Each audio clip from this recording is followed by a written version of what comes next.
Before starting on any in-depth maintenance, troubleshooting, or repairs, it may be helpful to remove the unit from the venting and move it out into the room to have more workspace.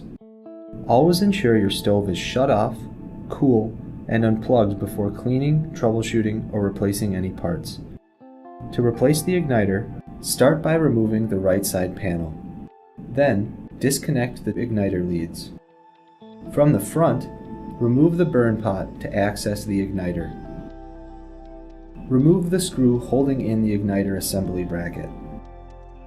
Pull the igniter completely out to expose 4 set screws in the assembly tube.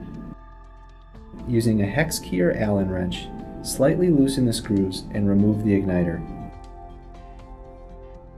Reinsert the new igniter and position the tip of the igniter so it's flush with the front edge of the igniter tube. Gently tighten the screws and secure the igniter in the center of the assembly tube. And that's it. Reattach the assembly tube and reconnect your igniter leads. Always refer to the installation manual that's shipped with your replacement part for complete details on this procedure.